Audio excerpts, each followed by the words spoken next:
அதோட நீட் தேர்வு ரத்து பண்றாங்க, ரத்து பண்ணாங்களா? நீட் தேர்வு ரகசியம் இருக்கு, ரகசியத்தை ஒப்படைச்சாங்க சொன்னாங்களா?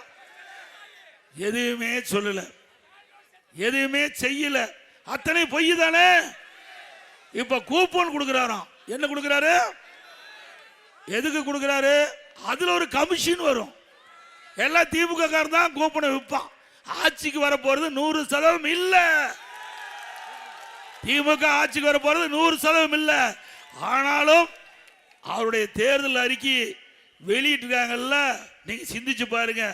அந்த தேர்தல் அறிக்கையில் கூட திரு கருணாநிதி குடும்பத்துக்கு என்ன லாபம் வர வேண்டும் பார்த்து தான் இந்த தேர்தல் அறிக்கையில் கூப்பனை வெளியிட்டிருக்காங்க.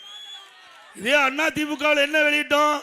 எல்லா குடும்பத்திற்கும் 10,000 ரூபாய் சிறப்பு உதவி வங்கியிலே செலுத்தப்படும். எங்க பேங்க்ல போடுறோம். இவர் யாரு? இவர் வீட்டு பேங்க்ல போட பாக்குறாரு. நாம நாட்டுடைமையாக்கப்பட்ட பேங்க்ல நம்ம கொடுக்கப்பட்ட வாக்குறுதியை நேரடியா மக்களுக்கு போய் சேர வேண்டும் அப்படின்னு வாக்குறுதி கொடுத்தது அண்ணா திமுக அரசாங்கம்.